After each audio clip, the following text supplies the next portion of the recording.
여러분은 정의가 뭐라고 생각하십니까? 죄를 지었으면 마땅한 벌을 받는 것이 정의입니까? 물론 포함되겠죠. 제가 네이버 국어 사전을 찾아보니까 정의를 이렇게 정의하더라고요. 진리에 맞는 올바른 도리. 네이버 국어 사전이 이렇게 정의해 준 것에 대해서 고마운 마음이 들더라고요. 진리에 맞는 올바른 도리. 정의가 바르게 서려면 먼저 진리가 있어야 한다는 것입니다. 진리가 무엇입니까? 오직 하나님 말씀이 진리입니다. 그래서 하나님 말씀대로 행하는 것이 곧 정의를 행하는 것입니다. 시대는 점점 더 악해져 가고 정의라는 말의 의미는 희미해져 가고 있는 것이 이 시대의 현실이라고 생각이 듭니다. 이 시대는 절대적 진리는 없다고 주장하는 시대입니다. 그래서 서로 각기 다른 생각들을 존중해 줘야 하며 어떤 것이 진리이다 혹은 어떤 것이 옳다라고 주장하는 것은 모두 도를 넘는 일이라고 그렇게 생각합니다. 그러면서 주장하는 것이 무엇입니까? 인권입니다. 인권은 인간으로서 당연히 마땅히 가져야 하는 기본적 권리입니다. 각 사람은 각기 다른 생활 방식과 사고와 가치관을 갖고 있기 때문에 그런 다름을 인정해 줘야 한다는 것입니다. 여기에서 또 파생되는 것이 무엇입니까? 사회적으로 계속해서 거론되는 차별금지법 문제가 있습니다. 차별금지법 자체를 두고 우리 기독교가 문제를 삼는 것은 아닙니다. 우리 기독교는 차별을 격려하는 자들이 아니라 오히려 차별을 반대하는 자들입니다. 복음에는 차별이 없습니다. 로마서 10장 12절에 유대인이나 헬라인이나 차별이 없음이라 말씀했는데요. 유대인이나 헬라인이나 라고 말씀하는 것은 모든 사람을 의미하는 것입니다. 이 구절에서는 모든 사람을 둘로 나눠서 유대인 아니면 헬라인, 즉 이방인으로 말씀하는 것이기에 모든 사람에게 차별이 없다는 말씀을 하고 있는 것입니다. 복음은 누구를 막론하고 차별 없이 전해져야 하는 것이고 우리 안에도 차별은 없어야 합니다. 그렇기에 차별금지법 자체를 가지고 우리가 차별을 반대하는 것이 아니라 차별금지법에 동성애에 대해서 지지하는 내용이 포함되어 있기 때문에 우리는 그것을 반대하는 것입니다.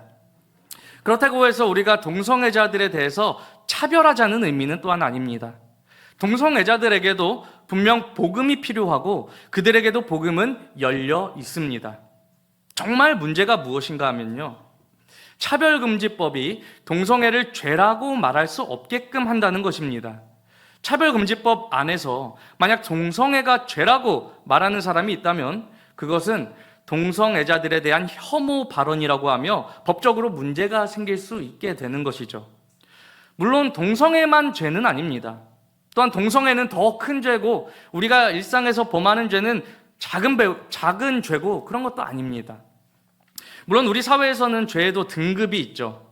중범죄가 있고 경범죄가 있죠. 용납할 수 없는 질이 굉장히 나쁜 범죄가 있고 비교적 어느 정도 용납되는 범죄가 있습니다. 그러나 하나님께 죄는 죄입니다. 하나님께서는 죄의 열매의 크기를 보시는 것이 아니라 죄의 본질을 보십니다. 죄의 본질이 무엇입니까? 아담과 하와는 하나님께서 금하신 선과 악을 알게 하는 열매를 먹었습니다. 이것이 죄의 본질입니다. 겉보기에는 그저 하나님께서 먹지 말라 한 어느 한 열매를 먹은 것입니다. 그러나 이 일의 본질에 대해서 말하자면 인간이 선을 넘은 것입니다. 피조물에 머물러 있어야 하는 인간이 창조주 자리에 하나님을 몰아내고 스스로 올라서고자 하는 도전이자 반역입니다. 창세기 1장 1절에 이렇게 말씀했습니다. 태초에 하나님이 천지를 창조하시니라. 그리고 이어서 땅이 혼돈하고 공허하며 흑암이 깊음 위에 있고 말씀했습니다. 하나님께서는 창조하실 때 혼돈의 질서를 세우셨습니다. 공허함을 풍성함으로 바꾸셨습니다. 흑암에 빛을 비추셨습니다. 아담과 하와의 범죄는 그저 한 열매를 따먹은 것이 아니라 이러한 하나님의 창조를 역주행하는 일을 했던 것입니다. 죄 가운데 인간은 하나님께서 세우신 질서를 다시 혼돈으로 만들고, 하나님께서 주신 풍성함을 다시 공허함으로 만들고, 하나님께서 빛을 비추신 세상을 다시 흑암으로 몰아 넣었습니다.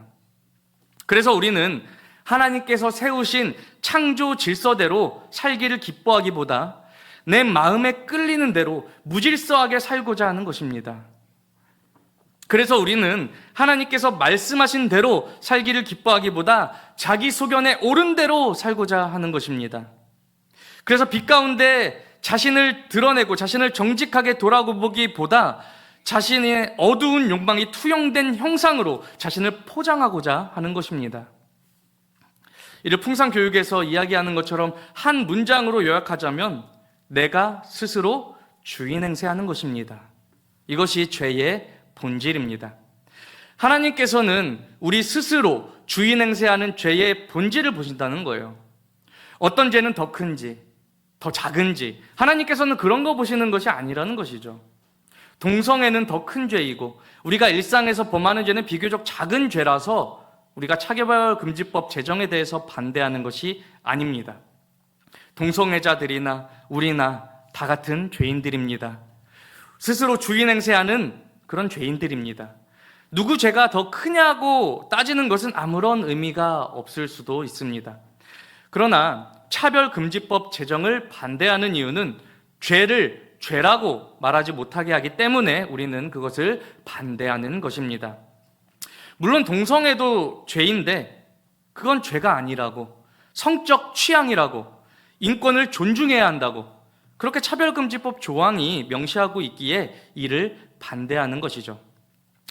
우리는 만약 살인은 죄가 아니다라고 주장한다면 이에 대해서 반대할 것입니다. 만약 간음은 죄가 아니다라고 주장한다면 이에 대해서 반대할 것입니다. 그것이 무엇이 됐든지 명확한 하나님 말씀과 반대되는 주장을 한다면 우리는 그것에 반대할 것입니다. 동성애자들을 차별하고자 차별금지법을 반대하는 것이 아니라 하나님 말씀을 기준 삼아 죄를 죄라고 말하기 위해서 차별금지법 제정을 반대하는 것입니다. 어떤 주장처럼 동성애는 타고나는 것이 아닙니다. 동성애에서 벗어나게 되는 사람도 있는데 그렇다면 그건 뭔가요? 동성애는 죄이며 질병입니다. 죄이기에 구원이 필요한 것이며 질병이기에 치료가 필요한 것입니다. 그렇기에 지금 형태의 차별금지법은 오히려 그들의 구원과 치료를 막는 법이라고 말할 수 있을 것입니다. 또한 동성애를 인정하는 일이 인권을 위한 일이 아닙니다. 인권은 사람이 사람답게 살 수 있는 권리를 보장해주는 일이어야 합니다. 동성애를 지지해주는 일이 과연 사람이 사람답게 살 수 있도록 돕는 일입니까? 정상적인 부모라면 어느 부모도 자기 자녀가 동성애하는 것을 지지해줄 부모는 없을 것입니다. 어떻게 해서든지 뜯어 말리려고 할 것입니다. 왜요? 자기 자녀가 사람답게 살기를 원하니까요. 인권이라는 말로 동성애를 지지하는 것은 포장된 무관심입니다. 정말 사랑한다면, 정말 인권을 존중한다면 사람답게 살 수 있도록 바른 길로 인도해야 할 것이지 자기 마음대로 자기 멋대로 살게 두지는 않는다는 것이죠. 사랑은 동성애자들이 복음으로 말미암아 동성애로부터 자유를 얻을 수 있도록 돕는 것이지 동성애도 괜찮은 거라고 지지해 주는 것이 아니라는 것입니다. 오늘 갑자기 차별금지법 제정 반대 강의하는 분위기가 됐는데요. 우리가 여론에 따라 무언가를 무작정 찬성하고 무언가를 무작정 반대하기보다 조금 더 깊이 생각해 보고자 이런 말씀을 드리는 것입니다. 제가 무슨 말씀을 드리려다가 이런 내용으로 전개가 되었는가 하면요, 정의에 대해서 말씀드리고 있었습니다. 정의는 진리에 맞는 올바른 도리라는 것입니다. 진리인 하나님 말씀에 부합하게 하는 것이 정의입니다. 절대적 진리는 없다고 주장하니까 동성애가 성적 취향이라고 말하고 그것을 인권이라는 말로 포장할 수 있게 되는 것입니다. 절대적 진리가 없다면 세상은 무질서와 혼돈 가운데 놓이게 되는 것입니다.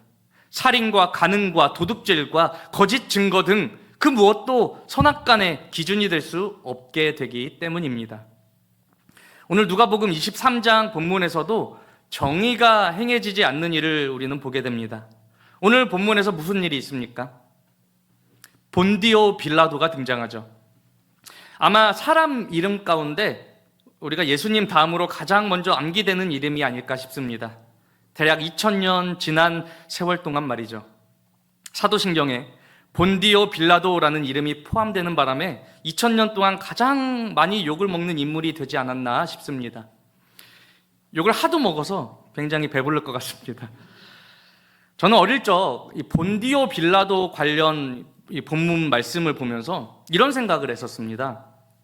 이 사람이 꼭 나쁜 사람은 아닌 것 같은데. 왜냐하면 본디오 빌라도는 사실 예수님의 무죄를 말한 사람입니다. 오늘 본문 4절을 우리 함께 읽어볼까요? 4절 시작. 빌라도가 대제사장들과 무리에게 이르되 내가 보니 이 사람에게 죄가 없도다 하니. 예수님의 제자 가룟 유다가 예수님에 대한 믿음을 저버리고 예수님을 대제사장들과 성전 경비 대장들에게 팔아 넘깁니다. 물론 예수님께서는 이 모든 일에 대해 이미 알고 계셨지만 마지막 임무를 완수하시기 위해서 자발적으로 잡히신 것이죠. 예수님께서는 그들에게 잡히셔서 공회로 끌려가 재판을 받으시고 그들에게 유죄 선고를 받게 됩니다. 공회에서 아마 여러 가지 신문을 받으셨을 텐데요. 본문에서는 중요한 한 가지만을 말씀하고 있죠. 그들은 예수께 네가 하나님의 아들이냐는 질문을 합니다. 그러자 예수님께서는 너희들이 내가 그라고 말하고 있느니라 라고 대답하십니다. 그들에게 하나님의 아들이라는 말은 곧 하나님이라는 말이며 예수님을 하나님의 아들로 알지 못하는 그들은 그것을 신성 모독으로 간주하고 더 이상의 증거는 필요 없다고 예수님을 당장 심판해야 한다는 결정을 내립니다. 그런데 당시 이스라엘은 로마 제국의 다스림 안에 있었기에 마치 자치적으로 이렇게 사형을 집행할 권한이 그들에게는 없었다고 합니다. 그래서 그들은 당시 유다와 사마리아 지역의 로마 제국 총독으로 있었던 본디오 빌라도에게 예수님을 끌고 갔었던 것이죠. 갑자기 본디오 빌라도가 왜 등장하게 되는지 연관성을 말씀드리자면 예수님께서 나실 때 아기 예수님을 죽이고자 했던 헤롯 대왕에 대해서 기억하실 것입니다. 헤롯 대왕은 유다의 왕이 되었지만 그는 에서의 후손인 에돔 사람이었습니다. 다윗 왕의 후손도 아닐 뿐더러 이스라엘의 후손도 아니었던 것이죠. 그래서 예수님께서 나셨을 때 유대인의 왕이 나셨다는 소문을 듣고 그가 그렇게 예민하게 반응하며 아기 예수님을 죽이고자 했었던 것입니다. 자신이 유대인의 왕이 아니라는 사실을 자신이 스스로 잘 알았기 때문이죠. 어쨌든 그 헤롯 대왕이 죽고 이스라엘 지역들은 나뉘어 헤롯 대왕의 아들들 아켈라오, 안티파스, 그리고 빌립 등이 분봉 왕들로 다스리게 됩니다. 가장 중요한 지역인 유대와 사마리아 지역은 헤롯 대왕의 장남 헤롯 아킬라오가 다스리게 되고 갈릴리 지역은 헤롯 대왕의 둘째 아들 안티파스가 다스리게 됩니다. 갈릴리 지역을 다스리는 헤롯 안티파스가 오늘 누가복음 23장에서 등장하는 이 헤롯입니다. 세례 요한을 죽인 사람이죠. 헤롯 아칼라오가 다스리는 이 유다와 사마리아 지역에 왜 갑자기 본디오 빌라도가 등장하게 되는가 하면요, 헤롯 아칼라오를 인정하지 않는 유대인들의 폭동이 있었는데요, 로마 제국은 헤롯 아칼라오를 분봉왕에서 패하기로 결정하고 6년 만에 결국 로마인인 본디오 빌라도가 그 지역을 관리하는 총독으로 세워지게 된 것입니다. 다시 본문으로 돌아가서 제사장들을 포함한 무리는 예수님을 빌라도에게 끌고 가서 예수님을 고발하는데요, 예수님을 로마 제국을 위협하는 인물로 보이게 하려고 열심히 거짓 증언을 합니다. 2절에서 우리 백성을 미혹하고라고 했는데요, 백성들을 선동시킨다는 것을 강조하기 위해서죠. 예수님께서 백성들을 선동해서 로마 제국에 대한 반란 세력을 키워나가고자 한다고 거짓 증언을 하는 것입니다. 사실 예수님은 그런 것에 전혀 관심 없으셨습니다. 또 가이사에게 세금 바치는 것을 금하며 했는데요, 로마 제국의 가장 큰 관심은 그 제국이 다스리는 나라들이 세금을 잘 바치는 것이었죠. 그래서 당시 세리들이 많았던 것이고요. 사실 예수님께서는 세금 바치는 것을 금한 적이 없습니다. 오히려 세금에 관련해서 묻는 자들에게 가이사의 것은 가이사에게, 하나님의 것은 하나님께 바치라고 말씀하시며 세금도 잘 내야 한다고 그렇게 말씀하셨습니다. 또 마지막으로 자칭 왕 그리스도라 하더이다 했습니다. 예수님께서는 한 번도 본인의 입으로 본인이 왕 혹은 그리스도라고 말씀하신 적이 없었습니다. 오히려 다른 이들이 예수님에 대해서 그렇게 고백했었죠. 빌라도는 영리한 사람이었습니다. 그는 무리가 고발하는 내용이 다 거짓 고발이라는 사실을 알았습니다. 그러나 빌라도는 예수님께 한 가지만 묻습니다. 3절에서 네가 유대인의 왕이냐? 라고 이렇게 물으시죠. 개역개정에서는 내 말이 옳도다 라고 이렇게 번역했는데요. 새번역 성경이 이 부분에 대해서는 더욱 정확하게 번역한 것 같습니다.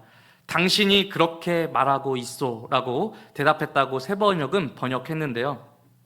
예수님께서는 여기에서 네 말이 옳도다 라는 이런 긍정의 의미로 대답하신 것이 아닙니다.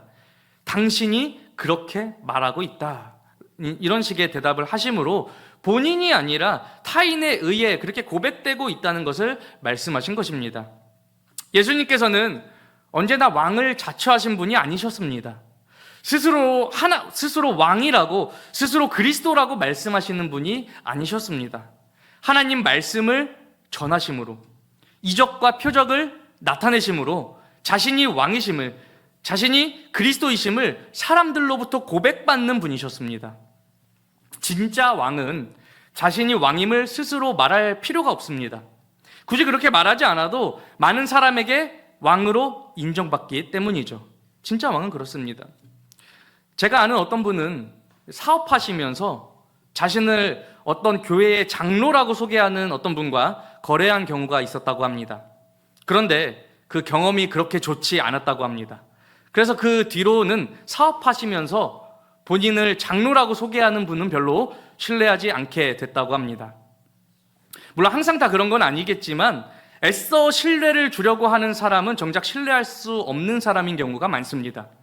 자신을 한 교회의 장로로 소개하기보다 한 교회의 장로로서 정직하게 일하고 정의를 행하는 사람이 되어야 하는 것이죠. 그렇다고 장로님들 들으시고 마음 상하면 안 되겠죠. 장로님뿐만 아니라 목사이든지 권사이든지 집사이든지 다 마찬가지입니다. 자신을 무엇이라고 소개하기보다 자신이 무엇인지를 나타내는 자들이 되어야 합니다. 누군지는 모르지만 그분이 자신을 장로라고 소개했던 것은 단순히 거짓된 신뢰를 주기 위함이었던 것 같습니다. 정의롭고 정직하고 정의롭게 행하는 자는 자신이 신뢰를 받고자 그런 소개를 하지 않습니다. 오히려 자신의 선한 행동으로 진정 신뢰를 얻는 자가 됩니다. 예수님께서도 마찬가지이셨습니다. 스스로 왕이라고 그리스도라고 말씀하지 않으셨습니다. 선한 말과 행실로 자신이 만왕의 왕임을, 많은 사람을 구원하실 그리스도이심을 나타내셨습니다. 어쨌든 빌라도는 예수님에게서 고발에 대한 예수님을 고발하는 이런 어떤 혐의도 찾지 못했다고 선언합니다. 4절에서 내가 보니 이 사람에게 죄가 없도다 했습니다. 제가 빌라도에 대해서 나쁜 사람은 아닌 것 같다고 생각했던 부분은 이처럼 빌라도는 예수님에 대한 거짓 고발에도 불구하고 잘 분별하고 예수님께 죄가 없다고 선언해 주었기 때문입니다. 이후에 어떤 일이 있습니까? 예수님에 대한 빌라도의 이 무죄 선언에 큰 소동이 일어나려고 합니다. 빌라도는 그런 상황에 난처할 수밖에 없습니다. 그럼 무리들이 외치는 말들 중에 귀에 딱 들어온 것이 있었죠. 갈릴리에서부터 시작하여. 빌라도는 이 사람은 갈릴리 사람인가 하는 생각이 들었습니다. 예수님에 대해서 말이죠. 왜냐하면 갈릴리 지역은 아까 말씀드렸던 것처럼 분봉왕 헤롯 안티파스가 관할하는 지역이기 때문이었습니다. 예수님이 갈릴리 사람이라면 지금 자신의 이 난처한 상황을 헤롯에게 떠넘길 수 있게 됩니다. 그래서 빌라도는 예수님을 헤롯에게 보냅니다. 헤롯은 예수님을 만나게 된 것을 굉장히 기뻐했지만 그런 그의 마음은 곧 변하게 됩니다. 왜 그렇습니까? 헤롯은 예수님에 대한 소문을 듣고 어떤 기적과 같은 놀라운 일을 보게 될 것으로 생각하고 예수님을 어떤 유흥거리로 생각하고 그렇게 기뻐했기 때문이지만 예수님께서는 헤롯 앞에서 어떤 말도 어떤 기적도 나타내지 않으셨기 때문이죠. 헤롯은 예수님을 업신여기며 희롱하고 조롱한 후에 빌라도에게 다시 보냅니다. 헤롯은 그런 다른 방식으로 자신이 즐기고자 했던 유흥거리를 즐긴 것 같습니다. 희롱하고 조롱하는 그런 방식으로 말이죠. 예수님께서 어떤 이유에서 빌라도에게 돌아오게 되었는지는 저도 정확히 모르겠지만 어쨌든 그렇게 됩니다. 무리는 계속해서 예수님을 죽일 것을 요구합니다. 빌라도는 예수님이 사형에 처할 만한 증거가 없다고 계속해서 그렇게 주장합니다. 이런 소동이 이어지다가 결국에는 어떻게 됩니까? 오늘 본문 23절을 우리 함께 읽어보겠습니다. 시작. 그들이 큰 소리로 재촉하여 십자가에 못 박기를 구하니 그들의 소리가 이긴지라. 무리의 계속되는 요구에 결국 빌라도는 무리의 손을 들어줍니다. 예수님을 그들에게 넘겨주어 십자가에 못 박도록 허락한 것이죠.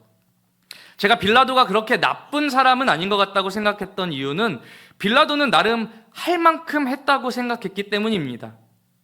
예수님께 죽일 만한 죄를 찾지 못했다고 죽이라고 소동하는 무리 가운데 나름 정의를 행하고자 애썼다는 생각이 들었기 때문에 빌라도가 그렇게 나쁜 사람은 아닌 것 같은데 이런 생각이 들었던 것이죠. 예수님을 죽이라는 무리가 나쁜 것이지 빌라도가 나쁜 것은 아닌 것 같다는 생각을 했었습니다. 그런데 여러분, 나름 애쓰는 것은 정의가 아닙니다. 적당히 할 만큼 했다며 뒤로 물러나는 것은 정의가 아닙니다. 물러나는 순간 그것은 불의가 되는 것입니다. 빌라도는 예수님의 무죄함을 알았습니다. 그걸 알고도 결국 유죄 판결을 내리는 것은 불의라는 것입니다. 정의라는 단어가 의미하는 바와 같이 진리, 즉 하나님 말씀에 맞는 올바른 도리를 알았다면 끝까지 그것을 지키고 행하는 것이 정의입니다. 인간적인 관점으로 보면 이 일에 있어서 빌라도는 그렇게 나쁜 사람은 아닐 수도 있습니다. 나름 애썼기 때문이죠. 그러나 하나님 관점으로 보자면 빌라도는 진리를 알고도 행하지 않는 불의의 사람입니다. 제가 오늘 설교 제목을 정의의 부재라고 한 것처럼 오늘 본문 가운데 정의라고는 찾아볼 수가 없습니다. 예수님께서 십자가에 못 박히신 이유는 정의가 없었기 때문입니다. 진리를 알고도 이를 행하는 자가 도무지 없었기 때문입니다. 모두가 죄인이기 때문입니다. 오늘 이 시대는 어떤가요? 과연 정의가 있습니까? 정의의 부재는 이 시대의 가장 큰 특징이라는 생각이 듭니다. 진리는 없다고 주장하는 시대인데요. 이 시대에 정의라는 것이 존재할 수나 있겠습니까? 예수님을 믿는 우리는 정의 편에 서야 할 것입니다. 다른 의미에서가 아니라 진리, 즉 하나님 말씀을 믿는 우리는 끝까지 하나님 말씀 행하기를 힘쓰는 자들이 되어야 할 것입니다. 할 만큼 했다고 물러나는 자들이 아니라 끝까지입니다. 우리는 정의 편에 섰다고 말하면서 무엇이든지 그저 적당히 하려는 경향이 있습니다. 세상의 소리에 적당히 타협하면서 할 만큼 했다고 말이죠. 예수님을 십자가에 못 박기를 구하니 그들의 소리가 이긴지라 말씀했습니다. 무리의 소리가 이기는 순간 빌라도는 예수님의 십자가 못 박아 죽인 장본인으로 불의의 사람이 되었습니다. 대략 2000년 동안 불의의 사람으로 불려왔고 앞으로도 계속 그렇게 불리게 될 것입니다. 정의라는 것은 다른 것이 아닙니다. 하나님께서 말씀하신 대로, 하나님께서 우리로 알게 하시는 대로 잘 지켜 행하는 것이 정의입니다. 타협하려 하지 않고 끝까지 말씀대로 잘 행하는 것이 정의입니다. 오늘 차별금지법에 대해서 잠시 말씀드릴게요. 연관해서 말씀드리자면 하나님께서 말씀하신 대로 하나님께서는 남자와 여자 오직 이 두 성을 만드셨으며 동성애는 죄라고 끝까지 말할 수 있는 것이 정의입니다. 절대적 진리는 없다고 주장하는 이 시대입니다. 진리가 있다고 우리가 말로만 할 것이 아니라 우리는 정의를 행함으로 진리가 존재한다는 것을 나타내는 자들이 되어야 할 것입니다. 절대적 진리는 없다고 그렇게 이 시대에 주장하는 이유는 아마 진정 정의를 행하는 자를 찾아보기 어렵기 때문은 아닐까 하는 생각이 들었습니다. 아모스 5장 24절 말씀을 우리 함께 읽고 마치도록 하겠습니다. 시작. 오직 정의를 물같이 공의를 마르지 않는 강같이 흐르게 할지어다. 아멘. 우리는 선악간 분별하고 판단할 수 있는 자리에 있는 존재가 아닙니다. 하나님께서 말씀하신 대로 하나님 말씀을 행하는 것이 정의입니다. 세상 소리와 타협하지 않고 세상 소리에 지지 말고 예수님 안에서 오직 하나님 말씀 행하기를 끝까지 힘쓰고 오직 정의를 물같이 공의를 마르지 않는 강같이 흐르게 하는 우리가 모두 되기를 주님 이름으로 간절히 소망합니다.